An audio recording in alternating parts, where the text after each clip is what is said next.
할렐루야. 우리 주일학교 오늘 한 절반은 빠져나간 것 같아요, 그죠? 우리 주일학교가 예쁘게 예배를 잘 드리면 설교도 좀 빨리 끝을 내야지 안 되겠습니까, 그죠? 우리 나라가 임진왜란이 일어나기 2년 전에 일본에 통신사 두 사람을 보냈었죠. 뭐 여러 사람을 보냈지만 대표적으로 황윤길 씨와 김성일. 우리 수현이가 알고 있어요. 대단합니다. 황윤길은 서인이고 김성일은 동인이고 갔다 와서 보고가 서로 달랐어요. 황윤길은 틀림없이 풍신수길이 한국을 칠 겁니다.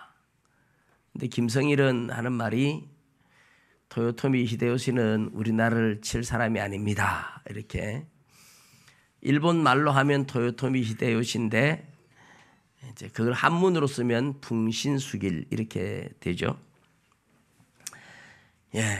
그래서 동인과 서인 당파 싸움이 심하던 그 시대. 우리나라는 지금도 당파 싸움이 심한 건 똑같아요. 우리는 옛날부터 당파 싸움을 굉장히 감정적으로 심하게 많이 하는 나라죠. 그래서 서인의 세력이 약하고 동인의 세력이 강하다 보니까 안 쳐들어온다 하는 김성일 씨의 말을 듣고 전쟁 준비를 전혀 하지 않았습니다. 2년이 지나고 임진년에 15만 명의 대군을 이끌고 배를 타고 쳐들어오는 일본 조총을 앞세워서 쳐들어오는 그들을 감당하지 못했습니다. 중간에 이제 어느 정도 휴전을 하려고 하다가 잘 안 돼서 5년 후에 정유년에 또 14만 대군인가 이끌고 또 쳐들어와서 정유재란까지 일어나고 그렇게 7년간의 전쟁을 하면서 우리 조선의 땅은 황폐해지고 수많은 사람들이 죽어야 됐고 아주 비극의 역사를 알고 있는데 이런 역사 엄청난 온 민족에게 죽음이 오고 온 민족이 위기를 만나는 엄청난 재난을 앞에 두고 말 한마디 때문에 그죠? 쳐들어올 거다 안 올 거다 이 별거 아닌 당파 싸움 때문에 물론 그것이 당파 싸움 때문만은 꼭 아니라고도 해요. 동인의 대표자였던 안동에 살았던 유성룡 씨가 남긴 글에 보면 김성일이 전쟁을 하지 않겠다고 안 들어올 거라고 했던 김성일과 나가면서 왕 앞에 나가면서 물어봤어요. 정말 전쟁하지 않을 일본이 정말 쳐들어오지 않을 것 같더냐. 그러니까 제가 어떻게 알겠습니까? 단지 백성들이 혼란에 빠질까 봐 그렇게 말한 것뿐이지요. 이렇게 이야기를 했다고 유성룡 씨가 글에 남겨놨어요. 사실 그건 말이 안 되는 거죠. 백성들이 혼란에 빠질까 봐 이랬다가 진짜 전쟁이 일어나면 그때 감당 못하면 혼란에 빠지는 것보다는 엄청난 사람이 목숨을 잃는데 백성들의 목숨을 담보로 그렇게 쉽게 가볍게 정치판에 당파 싸움에 논리를 따라가서야 안 되는 거잖아요. 그런데 그렇게 했습니다. 그래서 임진왜란이 일어나고 선조대왕이 화가 나서 김성일 저놈 잡아다가 죽여라. 그때도 같은 동인의 유성룡 씨가 왕에게 간청을 해서 긋고 말려서 그래도 나라를 생각하다 보니 그런 것 아니겠습니까? 하고 간청을 해서 목숨을 살렸다고 이야기를 하죠. 그러나 보고 한마디 잘못하니까 여러분 운전수가 버스를 몰고 가는 운전수가 깜빡 졸다가 사고가 나면 운전수 자기 혼자만의 문제가 아니고 거기에 있는 차 안에 있는 모든 승객들의 목숨이 위태롭고 나라의 대통령이 아차 잘못해서 곁길로 가면 온 국민의 목숨이 위태한 겁니다. 그죠? 그래서 지도자는 굉장히 중요한 거예요. 오늘 우리가 읽은 민수기 13장이 바로 그런 거예요. 이스라엘 백성들이 시내산 광야에서 바란 광야까지 왔습니다. 바란 광야 가데스 바네아까지 와서 가데스 바네아라는 곳에서 가나안 땅을 정탐하러 갔다가 돌아와서 보고 잘못하는 바람에 백성들이 전부 다 가나안 땅에 들어가지 못하고 40년을 광야에서 방황하며 쓰러져 죽어야만 했던 이 말 한마디 보고 하나 잘못해서 어마어마한 비극이 일어났던 거죠. 오늘 우리가 읽은 이 내용을 13장의 내용을 잠깐 보면 이제 모세가 이스라엘 백성들 12명의 정탐꾼을 가나안 땅으로 보내는데, 그런데 가나안 땅에 보내는 것이 3절에 보면 모세가 여호와의 명령을 따라 바란 광야에서 그들을 보냈으니 하나님의 명령이었다, 이렇게 이야기를 해요.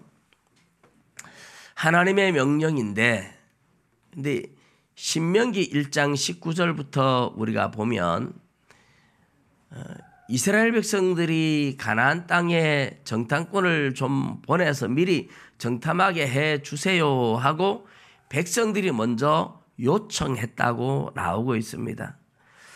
모세가 모압 평지에서 백성들한테 이야기를 하면서 그때에 너희가 가나안 땅에 정탐꾼 보내자고 해서 내가 보냈다, 이래요.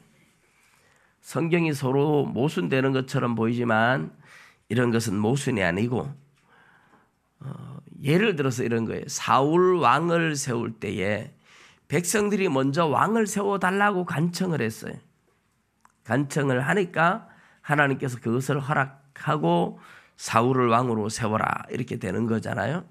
이런 것처럼 가나안 땅을 정탐하자고 하는 것은 백성들이 먼저 요청을 했고, 백성들의 요청을 따라서 그래서 하나님께서 지휘관들 누구누구를 보내라, 이렇게 명령을 했다, 이렇게 볼 수 있습니다. 12명의 정탐꾼 가운데 우리가 아는 사람이 없어요. 단지 유다 지파 여분네 아들 갈렙과 에브라임 지파 눈의 아들 호세아 두 사람은 우리가 익히 들어서 아는 사람이에요. 호세아라는 이름을 여호수아라고 모세가 바꾸어 불렀다 하는 것이 나오는데, 16절에 나오는데, 호세아는 구원자라는 뜻인데 여호수아는 여호와는 구원자다, 이런 뜻으로, 그러니까 여자가 하나 붙는데 그게 여호와의 첫자를 붙여서 여호수아, 여호와는 구원자다, 이런 이름으로 바꾼 거죠. 왜 그렇게 바꿨는지는 우리가 알 길이 없지만 여호수아는 장차 오실 예수님에 대한 예표로 이제부터 여호수아가 역사의 전면에 등장할 것을 암시하는 내용이다, 이렇게 볼 수 있습니다. 이 12명의 정탐꾼은 어쨌든 백성들이 먼저 원했고, 누가 원했어요? 백성들이 원했고, 그래서 하나님이 허락했다. 그런데 정탐꾼을 보내서 정탐하는 건 죄는 아닙니다. 하나님께서 어떤 일을 하라고 명령했을 때 하나님의 말씀 붙잡고 믿음으로 나아가는데, 미리 그것을 믿음으로 나아가지만은 어떤 상황인지를 살펴보고 연구하고 조사하고 이런 게 나쁜 게 아니라 이 말입니다. 그래서 정탐하러 보내면서 이들이 어떻게 갔느냐, 이렇게 보면 이제 모세가 그들을 보내면서 정탐하라고 해요. 네겝 길로 행하여 산지로 올라가서, 네겝 하는 말은 네게브 사막을 말하죠. 시내산 있는 시내 광야가 있고, 애굽에서 올라오면 첫 번째가 시내 광야, 거기서 조금 더 올라가면 바란 광야, 거기서 조금 더 올라가면 네게브 광야라고 불러요.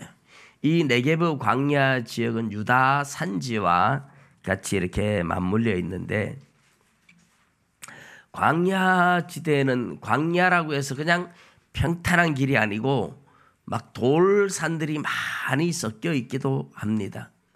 그렇지만 평탄한 곳이 굉장히 많은 곳이죠. 이스라엘 지도를 보면 지도를 하나 띄우면 사실은 좋은데 제가 준비는 안 했습니다.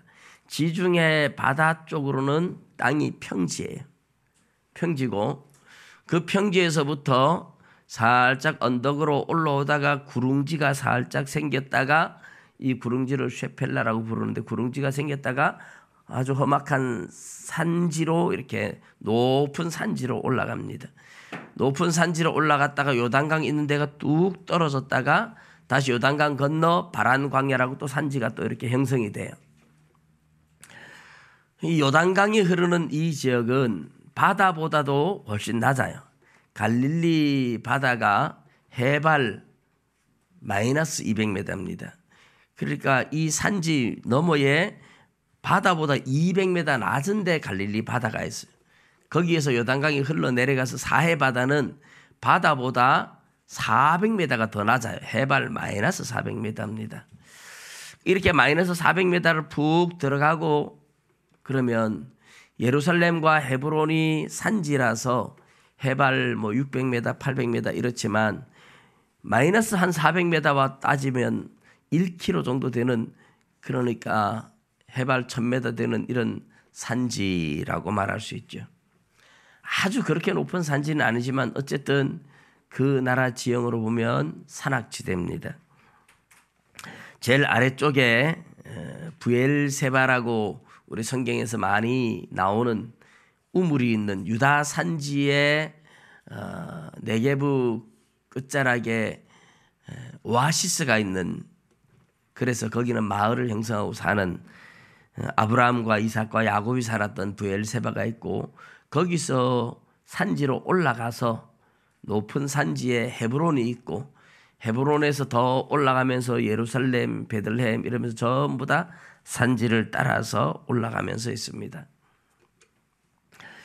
이제 지금 이 네게브 지역에서 그 헤브론 산지로 올라갔다 이 말이죠.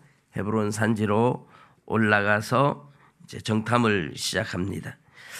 근데 그 땅을 정탐하라 이러면서 거민이 많은지 적은지 강한지 약한지 땅은 좋은지 나쁜지 성벽을 쌓은 성읍인지 그냥 우리처럼 진치고 텐트 치고 있는 진영인지 나무가 있는지 없는지 토지는 좋은지 안 좋은지 전부 다 탐지하고 그 땅에 과일도 가져오너라.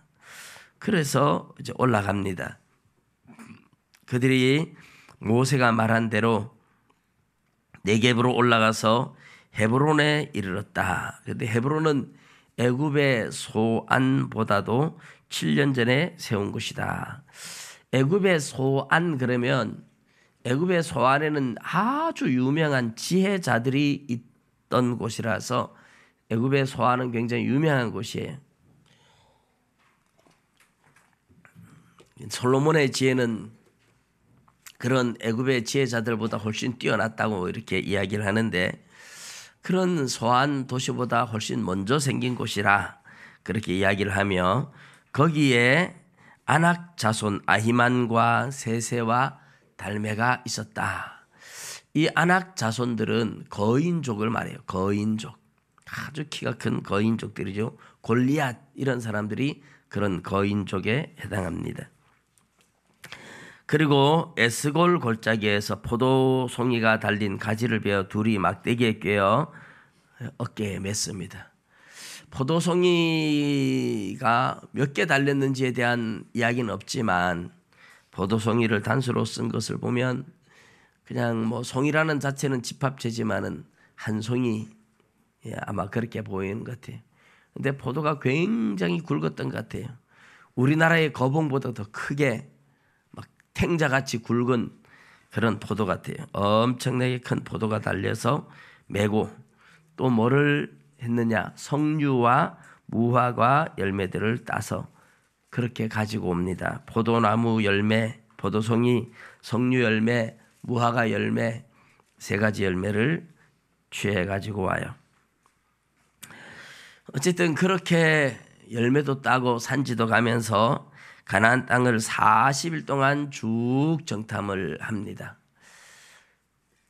이스라엘의 그 사해 바다에서 요단강 따라 똑바로 쭉 올라가면 갈릴리 바다까지 거리가 100km 정도 돼요.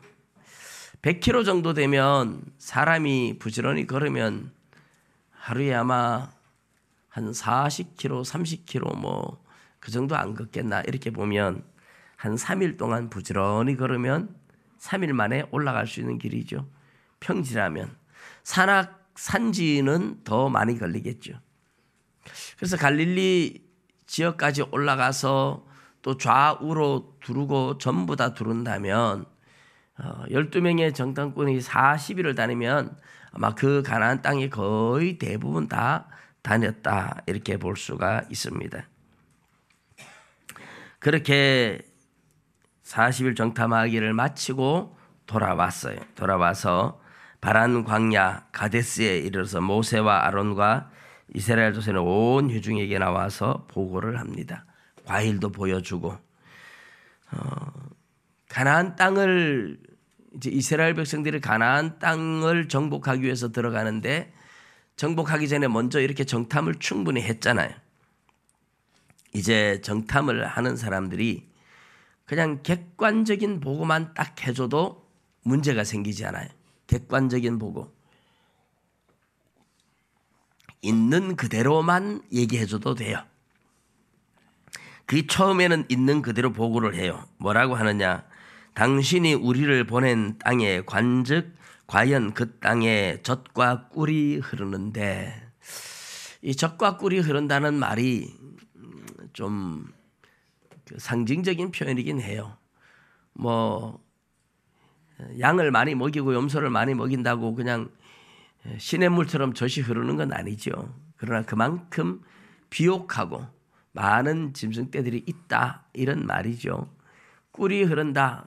근데 꿀은 뭐 그렇게 꿀이 흘러갈 정도로 더워서 그런지 모르겠지만, 근데 벌꿀도 있지만 유대 나라에는 벌꿀보다 대추야자가 익어서 우리 감이 익으면 홍시가 돼서 떨어지듯이 대추야자가 익어가지고 농에서 떨어지는데, 감은 익으면 식초가 돼서 못 먹는데 대추야자는 익어서 떨어지면 이게 꿀처럼 달아요. 그래서 완전히 익은 이 꿀을 갖다가 담아가지고 대추야자 꿀이라고 팔기도 해요. 그러니까 익는다고 해서 못 먹는 게 아니고 대추야자 열매는 얼마든지 먹을 수 있는데, 세례 요한이 광야에서 낙타 털옷을 입고 메뚜기와 석청을 먹었다 이러잖아요. 근데 사실 석청이라고 말해서 벌꿀이라고 생각하지 않아요. 왜냐하면 그 오아시스가 있을 뿐인 광야 가운데에 벌들이 그렇게 흔할 꽃도 많지도 않고, 그래서 거기는 그냥 오아시스에 있는 대추야자 열매들이 익어서 바위에 떨어진 그 흔적들이 여기저기 많이 있어서 그걸 조금씩 찍어 먹었을 것이다 라고 보죠. 그리고 거기에 또한 메뚜기 떼가 뭐 떼를 지어 날아다니는 곳이기는 하지만 그렇게 메뚜기가 풀이 많아서 먹고 살 만한 환경이 아니에요. 메뚜기라기보다는 메뚜기 나무, 로커스 트리라는 나무가 있는데 쥐엄나무를 보고 메뚜기 나무라고 영어로도 그렇게 말해요. 히브리어로도 하브루라는 단어는, 하브루는 메뚜기라는 단어도 되고 쥐엄나무라는 단어도 돼요.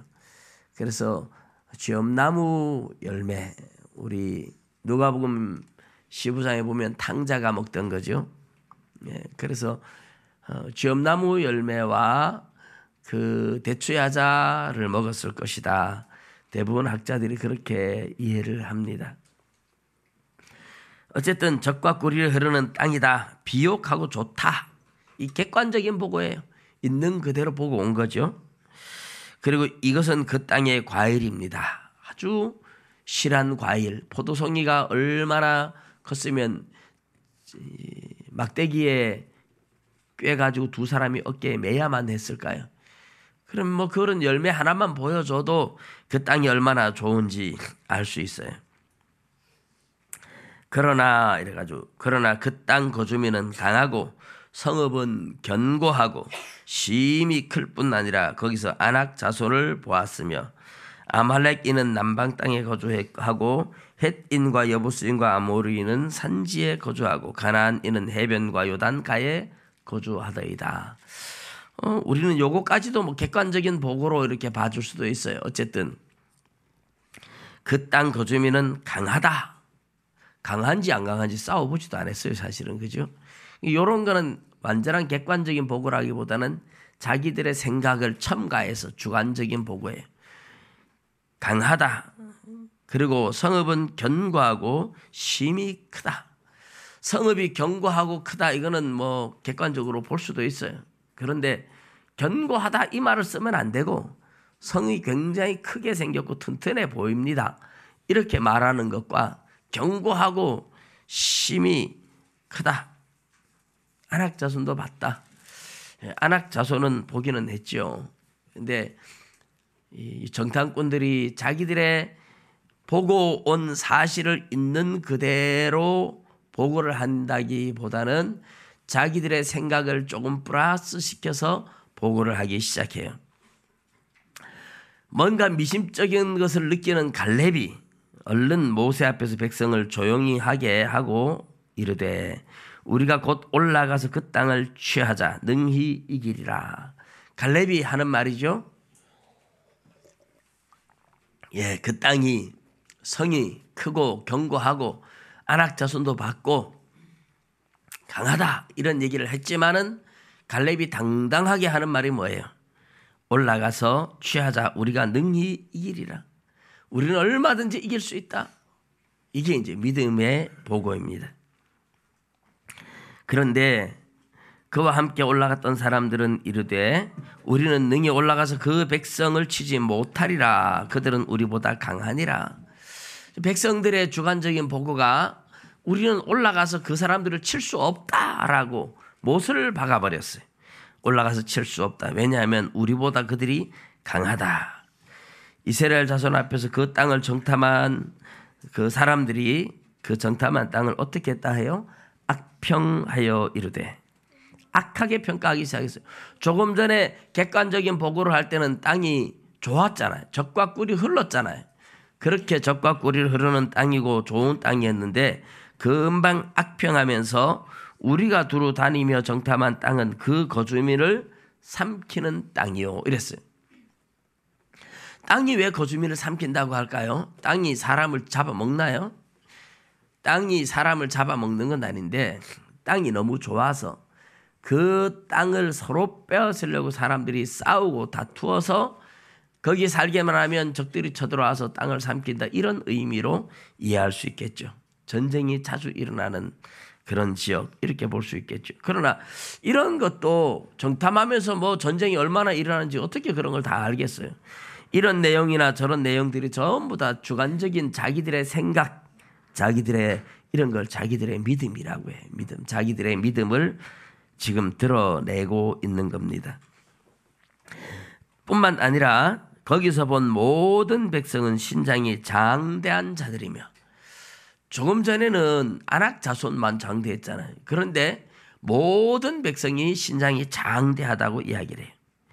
거기서 네피림 후손인 아낙 자손의 거인들을 보았나니 우리는 스스로 보기에도 메뚜기 같으니 그들이 보기에도 그와 같았을 것이니라.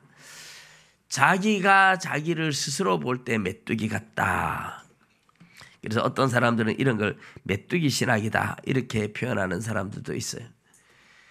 여러분, 자기가 자기를 한없이 낮추어 보고 자존감이 다 떨어져 있는 이스라엘 백성들의 이 모습은 객관적인 보고가 아니에요. 주관적인 보고죠. 객관적인 보고만 했어도 괜찮을 것을 주관적인 보고를 통해서 굉장히 악평하고 부정적으로 보고를 했어요. 우리가 14장에 가서 보면 14장 1절에 온 회중이 소리를 높여 부르짖으며 백성이 밤새도록 통곡하였더라. 이들의 부정적인 보고가 너무나 사람들에게 쉽게 전염되고 쉽게 물들어 버렸습니다. 결국은 이 사람들의 잘못된 보고 때문에 주관적인 보고, 불신앙 보고, 불평, 불만, 원망을 늘어놓게 되는 이런 보고 때문에 이스라엘 백성들은 전체가 광야에서 죽어야만 했고 가나안 땅에 들어갈 수가 없었습니다. 그래서 보고가 얼마나 중요한지 우리가 지금 보고 있는 거예요. 우리가 이 민수기 11장부터 10장까지는 광야에서 준비하는 과정이었어요. 시내산에서 하나님과 언약을 맺고 준비를 했어요. 그리고 11장 들어서면서 딱 출발해서 이제 드디어 광야를 행진하기 시작했어요. 그런데 출발하자마자 백성들에게서 나온 게 뭐였어요? 원망이었어요. 그 원망을 하다가 많은 사람들이 죽어서 다베라라고 불렀고, 또 고기 먹고 싶다고 원망하다가 많은 사람들이 고기 먹으면서 죽어서 기브롯 핫다아와 탐욕의 무덤이라고 불렀죠. 이 원망과 불평, 출발하자마자 원망과 불평이 나온 이유는 두 가지였어요. 하나는 환경 때문이었죠. 뭐라고요? 환경 때문에. 또 하나는요, 탐욕 때문에. 이스라엘 무리 중에 섞여 사는 백성들이 탐욕을 품으면서 그 탐욕이 이스라엘 백성들한테 너무나 쉽게 전염돼 가지고 같이 원망하고 울었습니다. 이게 11장의 내용인데 백성들이 원망과 불평을 하면서 하나님 앞에 엄청나게 많이 죽어가는 내용이죠. 그게 11장에. 원망과 불평이 나온 두 가지 이유는 환경과 탐욕 두 가지였어요.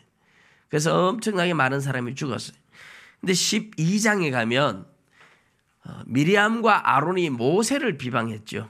지도자에 대한 도전, 지도자의 자리를 탐내며, 이 자리를 탐내는 이 이야기는 이제 민수기 16장에 가면 더 구체적으로 고라와 다단과 아비람, 온 이 사람들이 당을 지어가지고 모세에게 아론에게 도전하다가 하나님께 지진이 일어나가지고 땅에 빠져 죽는 엄청난 비극적인 사건들이 또 일어나요. 그러니까 원망과 불평이 생겼다가 또 지도자에게 도전했다가 또 원망과 불평을 했다가 또 지도자에게 도전했다가 이것을 지금 반복하고 있는 게 11장, 12장, 13장, 14장, 16장까지 이어지는 겁니다. 15장에 가면 여러 가지 절기에 제사 드리는 것에 대한 이야기를 쭉 합니다만은 13장, 14장은 그러면 왜 불평, 불만이 또 나오고 왜 부정적인 보고가 나오나요? 이것도 역시 뭐예요? 환경이죠, 환경. 사람들이 원망과 불평을 하는 것은 하나님의 말씀보다도 내 눈앞에 보이는 현실과 내 눈앞에 보이는 환경, 이걸 더 믿기 때문에 그런 거죠. 근데 11장의 환경을 가지고 불평했는 것은 현실입니다. 현실에 닥친 환경이 어렵다.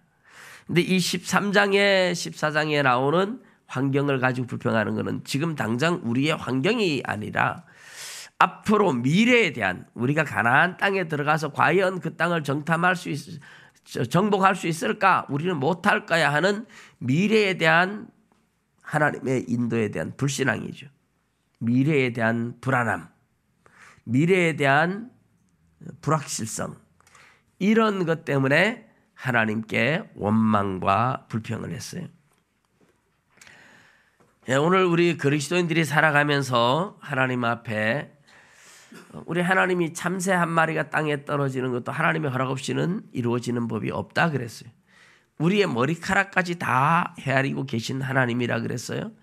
그래서 항상 기뻐하라, 쉬지 말고 기도하라, 범사에 감사하라 그랬으면 우리가 어떤 환경에 가든지 그 환경을 주신 분이 하나님이라는 것을 믿고 그 환경에 우리를 살게 하시는 이유는 뭔가 우리를 훈련하고 연단해서 하나님의 사람으로 온전하게 만들어가기 위한 하나님의 방법임을 믿고 어떤 환경 속에서도 오직 감사만 하면서 살면 되는 줄 믿습니다.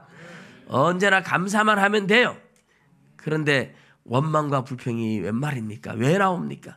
원망과 불평은 나중에 모세가 하는 말이 우리를 향한 원망이 아니라 하나님을 향한 원망이라고 이렇게 말을 해요. 이런 환경을 주신 분이 하나님이에요. 이런 경험을 하게 하신 분도 하나님이에요. 그런데 환경이 안 좋다고 원망하고 욕심이 들어가니까 원망하고 결국 그러다가 다 죽어나가는 거죠.